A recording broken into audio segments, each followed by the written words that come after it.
So, good afternoon. Today we are here at the fifth edition of ESFE. I'm pleasure to be joined by Mr. Sanjay Radhakrishnan, sir. We're thankful to have you here today.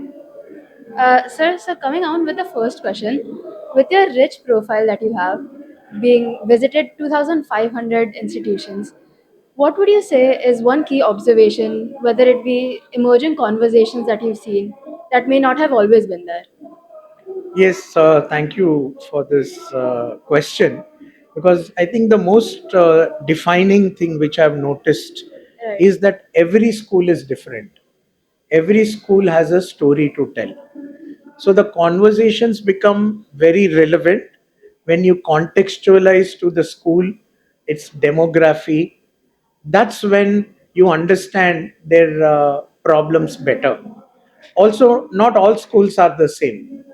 So when I did a research, I saw that there were various types of school, legacy schools, which would be more than 100 years old, or emerging school.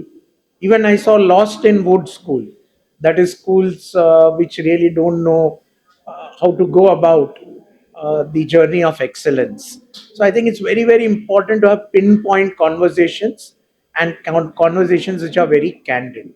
Right. And as you just mentioned, there's so many different dynamics that come with each school. What would you say has to be the uniting factor when it comes to the actual implementable transformations? Would you say that's external pressures, the urge to do so, or how would you answer this? Hmm. Yeah, that's a important question. I think if you ask me, the central to a school's journey begins with the leadership. There is a saying that a tree rots from the top. Similarly, a school is very brightened in that sense that you can feel the enthusiasm in a school when you are able to interact with the leadership.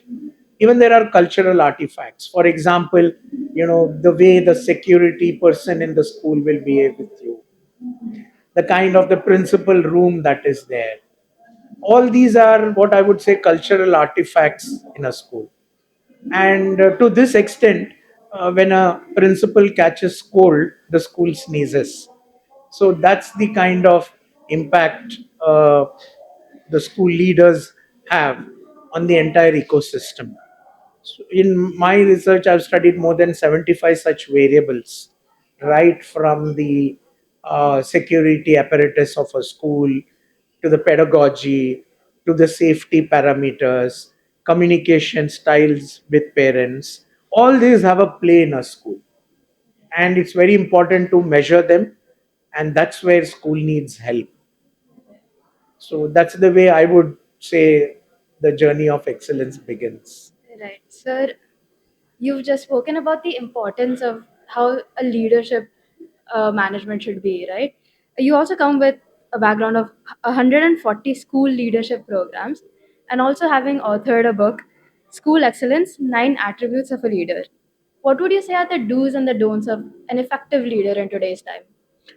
Yes, what I will try avoiding is giving you a prescription because running a school is very difficult and very different.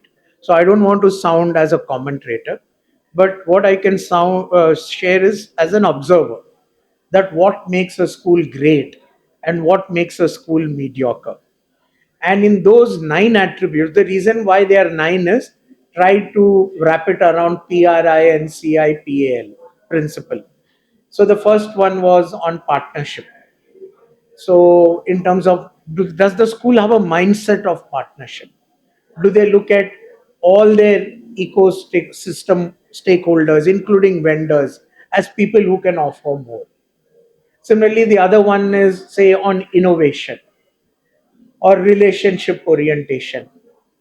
Or does the school inspire a culture or does it insist on getting things done?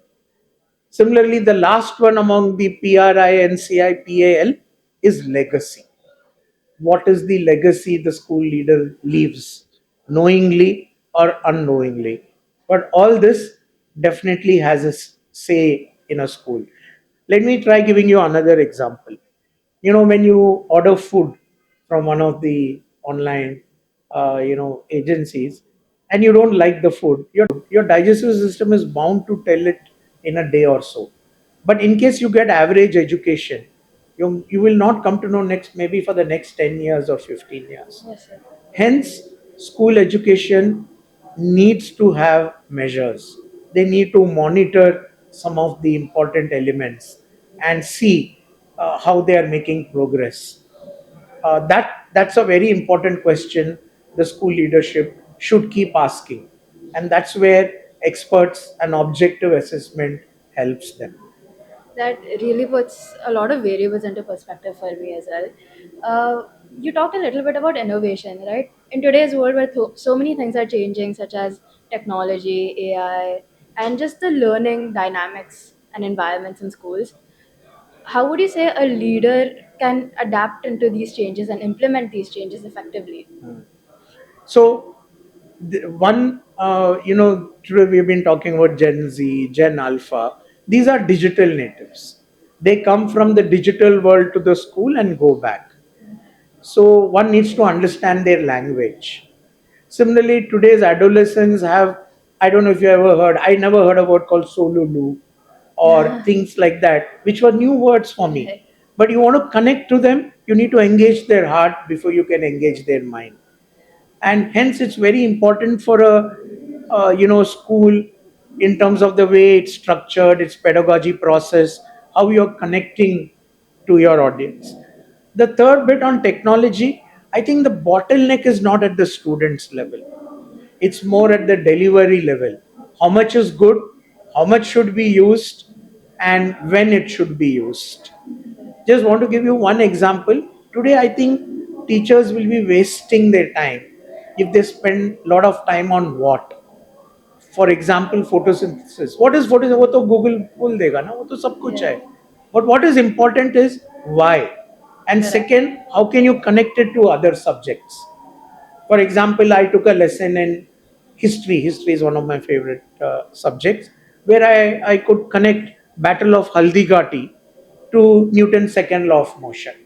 So Wow. what happens is you are interconnecting the topics, which helps them in a daily level. So when you engage them, their interest level goes up. And I believe, maybe it's my conventional belief, that teachers have a very important role, because learning is a very emotional aspect. And technology has to be used in the right measure at the right time.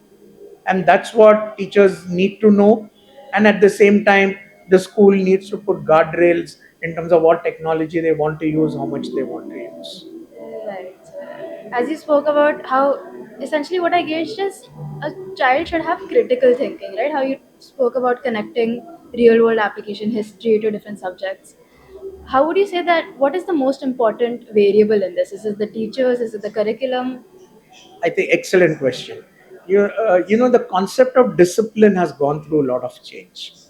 Nowhere we should put so much emphasis on good morning, sir, good morning, madam. That doesn't help. Critical thinking is where you're not judging the student, and neither are we suggesting cynical thinking. Right. Critical thinking is the ability to express things freely and also deeply. It's very important that the teacher asks the right question. Today, students will find their answers. So, the ability for teachers to really plan how they would want to make the class engaging is very, very important. And critical thinking is a life skill. So, I would urge all educators to really examine whether the critical thinking is being done deeply and in the spirit of what it can create, the next generation of citizens, which is embedded with a lot of values. 100%. So I think that also makes the child future ready to step into the real world. As we talk about so many different changes, I'd also like to ask you, you've had so many different experiences with all these different schools that you've interacted with. What is one challenge that you find yourself going back to? Or maybe an observation that you really think that it's time for a change? you know, very few people tell a principal that the emperor has no clothes. What I mean to say is that schools must develop the ability to have an open mind. I get very worried when I go to schools where say we know everything, we are doing the best. That's where my worry comes from. I think it is that incremental improvement and the ability to question yourself what's next. I have seen great organizations becoming mediocre because they just don't want to ask this question. Similarly, aspiring schools deliver great holistic education. I think the fundamental question which revolves around leadership is, are you keen to improve, and are you being the role model by demonstrating that, look, we all need to learn and let's ask ourselves these hard questions. And last but not the least, use a lot of data which is already available with you, because usually, a student studies in a school for at least 5 years, 7 years, 10 years. You have a lot of data about the students. I'm not talking about marks, beyond marks. And I think that's where holistically the school can use all that, but they need to do it in a very measured manner, in a very systematic manner. And that's where you can even engage parents in very objective conversations. Right, sir. What would you say is one system that is in place that you would like to completely eliminate? Well, again, here I would say the system is mindset. I would go back to my earlier answer, which is you should have the ability to believe that they can be, we can always improve. And it's also not about becoming very busy. I think today's schools have become very busy, very exhaustive. I think they celebrate all possible days, the Mother's Day and Environmental Day. I think schools need to step back, see how some of these things can be done meaningful, and then see how they can go deep.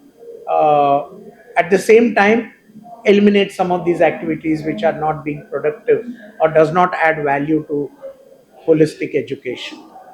So essentially, what you're saying is only basing your education around valuable lessons, only allowing activities that are actually going to create some value to the student. Exactly. Just a second. Can I take a boss? Yes. Excuse me. Excuse me. Boss, आपका आवाज बहुत आ रहा है यार. आपका video is been continuing for a long time. Sorry, but we had to step in क्योंकि Mark your calendars. October 6th, 7th and 8th. NESCO, Mumbai, the center of the educational universe. The biggest names are already there. Are you? Secure your spot. Register now at 9892227245 or visit our website.